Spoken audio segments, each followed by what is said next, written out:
month, I'm looking to do at least $100,000 a month. $25,000 a week. That's good. $100,000 a month, you're in the green. You're making money. Anything other than that is just money in your pocket.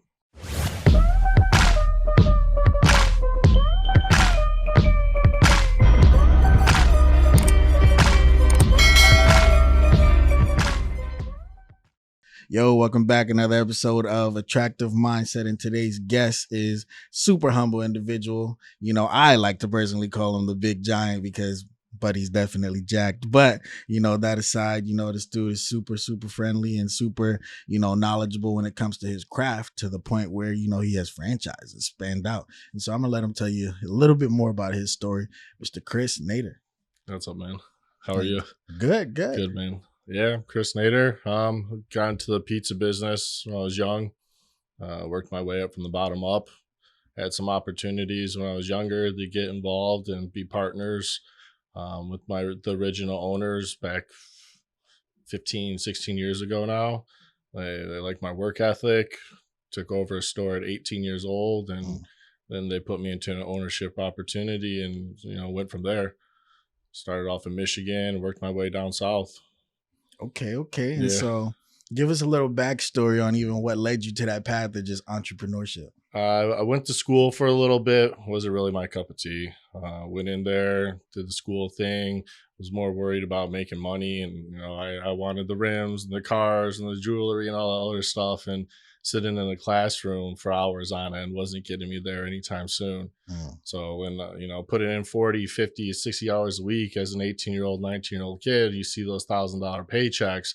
There's a lot more motivating to go out and work rather than just sit in the classroom and, hope for the best. Nah, definitely. So you didn't graduate college? No, I did not. No, I dropped out.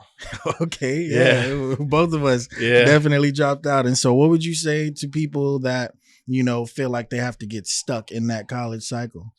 I think to each its own. It's definitely, there's plenty of opportunities. You go to college, you get a degree, you can sit behind a desk, do the 9 to 5 thing and be a happy person. Not everybody's cut out to be a boss.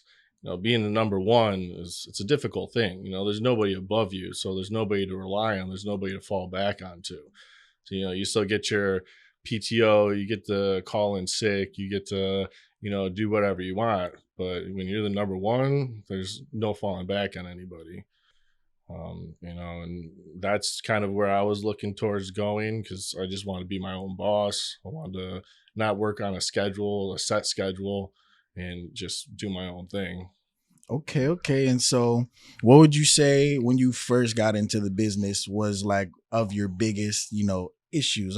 Not even issues, but what did you find yourself getting stuck on, just being able to scale business? Yeah, it's definitely the help, the employees. When I first started off, I had a team of people with me.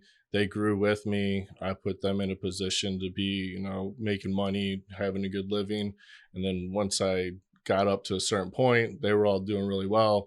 I ran out of good people, so I got stuck.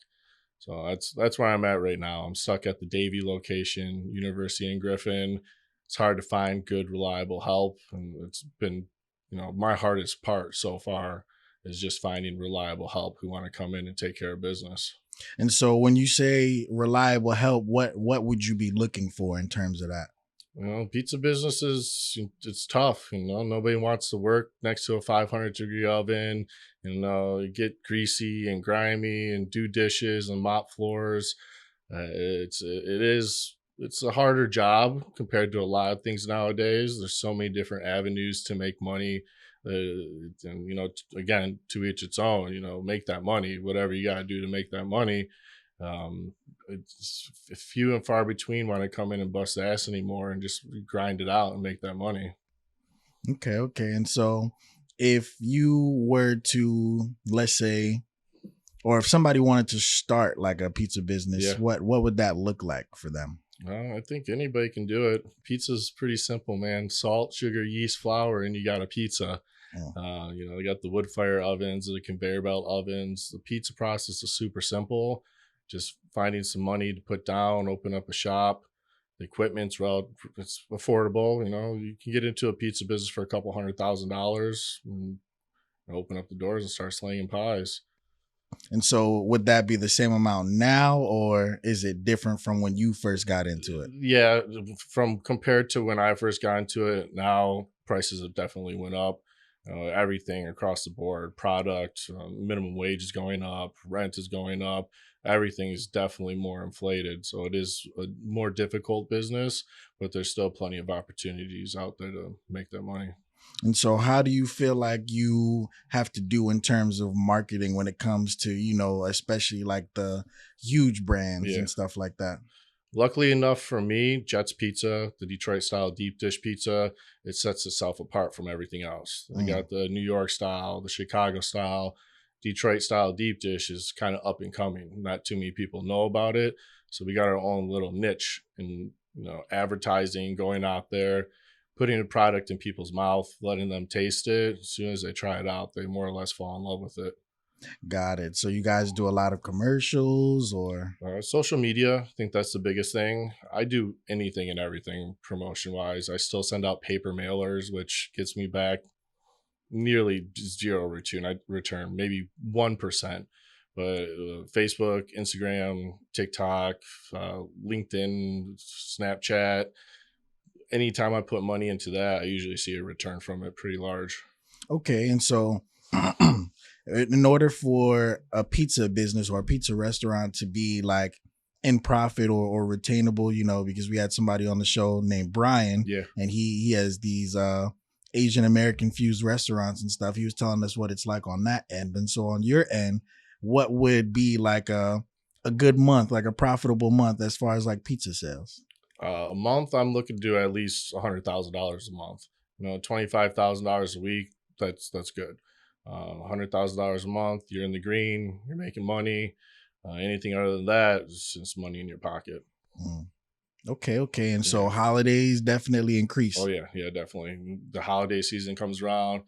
People are traveling, coming and going. Leading up to Thanksgiving. Nobody wants to cook when they got to cook for 8 hours on Thanksgiving. Hmm. Christmas time, everybody's families are coming in town. There's traveling, there's traffic. Nobody wants to cook food for their family. They're ordering pizza. So at the end of the year for us was really good. Football season, Mm. good, as well. We're doing pretty well so far. I have no complaints. Okay, and so when do you dictate like a good time to do like a promotion or Mm. discounts, or like how does that happen? Always, I'm always doing promotions. I'm always doing some sort of discounts towards something. I'll do $5 off a pizza. I'll do a 50% off a pizza. I'll do Veterans Day or Mother's Day, whatever you are, single mother day. If you're a veteran, whatever it is, come in. I'll give you a discount. Just trying to get people in the door to try the product out. Okay, and do you feel like that works as far as like retainership? Yeah, yeah. Like I said, once people try the product, they fall in love with it.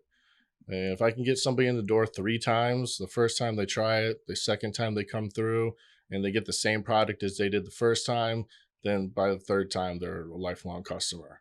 Mm, You fuck up one of those 2 times, you give them a good pizza the first time, you give them a shitty pizza the second time. Well, they'll go back to the Papa John's or the Little Caesars or mm. the mom and pop down the street that they know is consistent. Got it. And so consistency, do you feel like you've been able to keep that consistency in business because of, gym life? Yeah, I mean, I think that's something that has instilled good consistency into my daily habits. Trying to follow like a schedule I set for myself and then implementing that into my business has definitely helped out. Okay, and so what would a daily schedule regimen look like you as far as like time management wise? I'm getting up around 7 in the morning. I like to get most of my stuff taken care of by 9 o'clock in the morning. Freeze the rest of my day up for either getting hands on making pizza or focusing on doing some advertising. I like to go out and show face. A lot of people don't do that anymore. I still go door to door. I'll still go up to businesses. I'll drop stuff off, shake hands, kiss babies, do whatever I got to do just to get people in the door. So that's super important that I definitely want people to hear you say that. Like you've been in business, you said how long? It's 15 years now. 15 years and you're Yeah. still doing door to door. Oh You're yeah. still, being personal about it. What Absolutely. what aspect do you feel like, you being that in person give to your business versus the other ones? Showing face is huge. People want to see who's behind the curtain. You can go to the Wizard of Oz, who's the wizard behind the curtain, and I'm the man in the back making the pizza. Going out there, people do appreciate it. There's a little bit, just not so much during the COVID time, but we're getting through that stuff now, and we're able to go out and really push the product. For you show up with a free pizza, and people are showing like acting like you're showing up with COVID or something at the front door. Yeah. Okay. Yeah. And so with that being said, damn, I had a question and it just flew out of my head. But basically, when it comes to your market and you do these personal interactions or these personal connections, what would you say is the benefit? No, hold on. Let me reframe what I want to say. And so when it comes to sponsorships, that's what I wanted to say. When it comes to sponsorships, do you look for certain sponsorships, or, because, you might have somebody like Papa John's who's like, oh, we're partnered with Coke or Pepsi or something like that. And so what would you look for in sponsorships, and how does that action of, business work? Yeah, I guess anybody who's going to give me the most bang for my buck, who's going to give me the most exposure, who's going to get the name out there the best. I mean, I do sponsor some local football teams and baseball teams. I just got an email from the Panthers. They don't have anybody in their stadium selling pizzas. So I'm meeting with that guy tomorrow to potentially open up a spot in the Panther Stadium. Nice. Yeah, that'd be pretty sick. Okay. And so do you see yourself opening more stores anytime soon, or? Not pizza. I'm getting outside of the restaurant business. I've been in it for a while. I had a dessert shop in Miami I sold last year. It's just the reliance on other people. It's just been so difficult lately. I'm going to try to seek some different avenues where I can be more self-sufficient, and you got to pay to play. I have no problem paying somebody to get a job done. It's just it seems to be harder to find those people when it's a $10, $11, $12 an hour position. And so, and are your stores only in South Florida? Yeah, as of right now, yeah. Would you ever expand out of South Florida? Yeah, of course. I'm looking at Texas right now, or a little bit more north. It's more affordable up there. Back home in Michigan, it's the property up there is very affordable. Build out costs is much more affordable. South Florida is just wild right now. It is. Yeah. It is. Okay, cool. And so what would you say are other markets that you have, being an entrepreneur for, 15, 16 years? Yeah. What are other markets that you're starting to look towards now? Now it's real estate. I feel like everybody, the most amount of millionaires, they made their money through real estate. Well, it's a little late to the game, but then again, real estate's always going up, it seems. I don't know, it goes up and down, but there's always money to be made. Just wait and see. Doing some development. I've been looking into mobile home parks. Okay. You can buy those things for pretty inexpensive, throw it on a piece of land, and then charge lot rent up $650,000 a month, and it's affordable living. Yeah. In South Florida, find a place for $1,000, $1,500, $2,000 a month is very few and far between, especially in a decent area. So I think either the mobile home park or townhomes, something where you can develop for not a huge cost of money. Okay. So that's a good market. Do you ever see yourself getting into like the digital space, like, like crypto or stocks or anything like that? Yeah, of course. I did the crypto thing when everybody was doing it, put some money into that, got a little bit out, and then kind of fell off with it. I think like everybody else did. I'm not really into that too much anymore. Stocks, I'm not too familiar with it. I'd love to get into that. I think for 2023, what I'm really focusing on is just developing, getting some property, and scaling up from there. Got it. And so with also the digital age comes like, the art of creating new, products as far as like teaching, especially when it comes to courses or, just PDFs on workbooks, checklists and stuff like that. Would you ever do like a how to open a pizza shop or how to sustain a pizza shop kind of digital course or workbook? Yeah, I would definitely consider it. If somebody wanted to know the steps to follow, and I would definitely lay it out for them. It's I'm part of a franchise, so it's pretty cut and paste, which is Mm, super nice. They've been in business for 40 years now. It's something that's rolling, over 300 locations nationwide now. mm. So they have a system that works very well. It just takes capital, get into the pizza business with them, throw some money down, they'll show you the way, and then, just follow their formula and you should be successful. You just got to put the time and energy into it.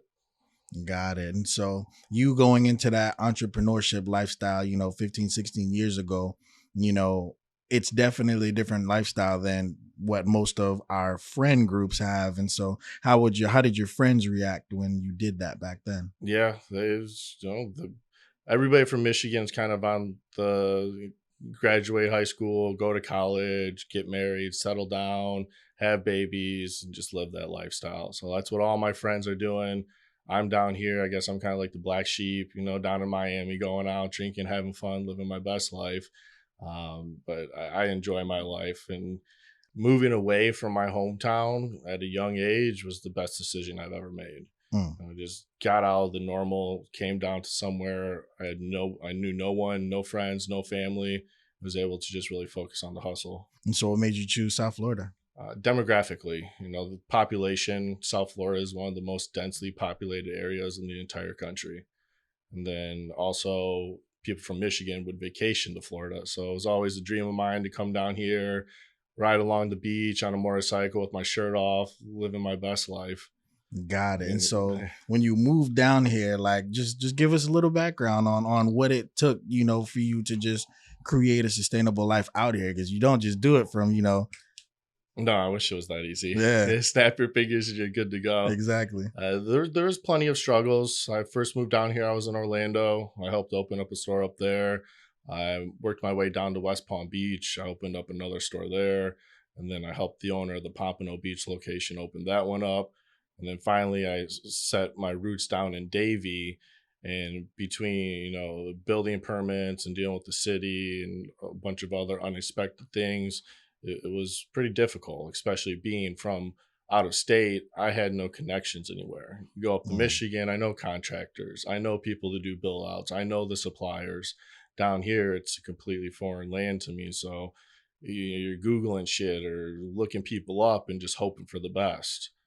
Got it. And so when you say, getting shit from the city and everything, you would think the city would want you to open, another Oh, restaurant. of And so course. what kind of issues would the city give you to be like, damn?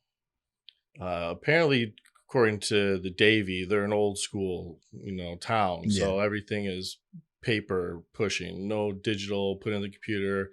It took a little while to get the permits approved. It took a little while for everybody to come out and get everything signed off so we could open. Davie was the only location I had trouble with. Orlando, West Palm Beach, everything went pretty smoothly. I feel like the further south I came, the harder it got. Mm. Now I'm here in Davie, but we've been there for a while now. We're pretty established. Just looking towards the horizon, see what's next in the game. Okay. And so when you become part of a franchise, so let's say like Rick Ross owns a few different what is it, wing stops Yeah, and stuff like that. And so do you feel like it's the person that scales the franchise up, or is it just the franchise itself? it's definitely the person. It's the people behind it. You can have the product, but if you don't have the people behind it, then there's no product. Mm. People got to put their heart and soul into something and really push that. You got Little Caesars, that's a major franchise, and they good pizza, whatever. I'll eat a $5 hot and ready every once in a while. But the Jets is more like family oriented, and there's people who have been in the game for a long time, so their heart and souls behind it, and that's what makes it that much better. Got it. Okay. Okay, cool. And so if somebody wanted to open their own franchise, what are three things, key pieces of essential information that you would give them starting off? Do a lot of research on where you want to go, demographics, doing the homework, trying to find the most densely populated areas possible. More people, more money. That's always my philosophy. And then there's also, you got to make sure that there's a food distributor nearby. You don't want to have a food distribution that's in another state or hours away. You get into a pinch and you need product and you're all by yourself down south or wherever you are, then you're in trouble, you know. Mm. And then you just, if you have a partner or somebody that you can bring in with you to have your back, that's huge too. Okay. Did you have any partners or was it just you? Initially, when I first started, I was brought in as a partner, Okay. but then as I grew, I broke away, and then it's just been all on me lately. Got it. Got it. And so would you what in starting with the upfront capital to get into like a franchise, what are some ways that people can go about getting into that? Yeah, it's the person that I reached out to was luckily enough a family friend of mine, and they gave me a money loan, hard money loan. So here's this, you know, pay us back X amount of dollars, which was huge for me because I don't think, you know, being the age I was with, you know, the money I had, I don't know if I would have got the money I would have got without the family friend. Mm. But nowadays, there's so many people, so many ways to get money. It's just, you know, are you willing to pay that 6, 7, 8, 9, 10% on top of however much you got? Are you willing to pay that? I think, you know, get a couple $100,000 and pay back 5, 6, 7 thousand dollars. It's no big deal to me, Mhm. especially if it gets your dream rolling. Yeah, exactly. And so what would you say is the essential power of having a good network of people? Huge, huge, man. You've heard it 1,000 times. You are who you surround yourself with. Um, Having people, I have a few friends who are older than me, so I like to think that they're older and wiser. They're more successful in business than I am. They've been around the block, so just being around those people, and you know, I talk about thousands of dollars with my friends, and then you go around this group of people, and they're talking about millions of dollars. It's just you constantly want to try to level up and surrounding yourself with people who are on a different level than you, that's a game changer for sure. And so do you end up reading books often, listening to audiobooks? Like what is that part of the mindset journey look like? I do. You know, anything that tries to keep me motivated and keep pushing forward. I read books from time to time. I'll listen to different podcasts and audiobooks if I'm at the gym, just trying to get my mind right. The the motivational stuff, it's always nice to wake up to, listen to something positive to get your day going. Midday, you know, take a break, listen to something that's reinforcing to your values to push you forward, to stay true to yourself is always good too. Late at night, you know, before going to bed, reinstalling those same things back into your head, going to sleep with like a clear conscience and trying to get a good night's rest. Got it. So if you were to have like a rough month at, the shop, Yeah. what would you do or what are some steps you would take to like recover from that or how would you, mitigate for that next month? I don't know, man. Only toes or something? Only fans? No, I mean, I've had my fair share of bad months. Just going out, and if I have a bad month, I know that it really falls back on me. I try not to blame anybody for anything. I'm the captain of the ship. So at the end of the day, it's all on me. I'm going to have a manager and I can have a full staff. If they're not doing what I'm saying, maybe it's me. I'm not teaching them properly, or maybe whatever the cause may be. But I know if I start slipping up a little bit, it's because I'm not putting 100% effort into what I need to get taken care of. Mm. So accountability for Oh yeah, self. yeah, for sure. Accountability Mm, for self. A lot of people don't do that. I was No, surprised. You said a lot of people don't say that. They'll be like, oh, I just gotta fix my team and this and that. But accountability for self is super heavy, especially when it comes to active leadership, yeah, because you get to realize, what's going on within your company and you get to internalize it like it's me, I'm not doing something right. And yeah. so okay, cool. And so would you say you want your kids to get into entrepreneurship the same route that you are? Kids nowadays is a crazy thought. I don't know. Later on down the line, like right now, I'm cool with my pit bull. He's cool. He's chilling. He's 8 years old, so I'm happy with that. Mm. Kids, who knows? I don't know where the if kids are in the near future. I'd definitely like to have children, leave something behind. I think, you know, it's probably will end up being my purpose. I don't think making pizzas is my purpose. Mhm. You know, maybe raising a family and passing down the knowledge I have, instilling good values into them, and hopefully turn out to be a good person. I think kids would definitely be cool. getting into this business, if they have a good work ethic, it's there's money to be made. It's just you need to have the work ethic. Got it. Got it. Okay, cool. And so, hmm, for the people that'll be watching this, if they wanted to join your store or if you were hiring for your store, Yeah. what's something that they would look like or look for? I always look for somebody like myself, Mhm. not necessarily tatted up with the beard or whatever, but somebody with a decent personality who can look you eye to eye and have a conversation with you. Too often than not, I have somebody coming in, they're just staring at their phone while you're trying to conduct an interview. But somebody who isn't afraid to get down and get dirty, because that's what it takes in the restaurant business. There's times when you got to clean out a grease trap, or you got to go clean out the 500-degree oven. You know, get your hands on and get greasy and slap out a pizza or put some pepperoni on it. It's very hands on in the restaurant business. And you feel like when you do this, you make an example to your team that, hey, this is the standard of work that, I'm willing to do. I can do everything that you're doing, Yeah, basically. you have to. I believe at least. How would you trust somebody in a leadership position if they can't do your job? Mhm. You can tell people what to do, but if you've never been in their shoes, how can you really explain something and stand behind your word? You can talk all you want, but talk is cheap. You gotta stand behind that stuff and back it up.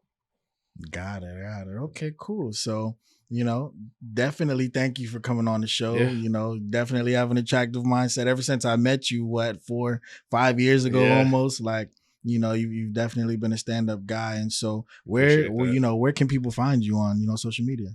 Jets Pizza Miami is the IG. Nader 819. It's my personal IG. I'm just on there chilling. I don't do anything too crazy. So, but Jets Pizza Miami, if you go follow them, you'll get free pizza. Stop by anytime you want free pizza. I'm giving out free pizza all the time. Okay, Yeah. okay, cool. Yeah, yeah, I heard that. If y'all want some free pizza, then Uh-huh. hey, go ahead. And so, hey, thank you, man, again for Yeah. coming by. And as we always say, we look good, we live good, life is good. Talk to us, we talk back. We out of here.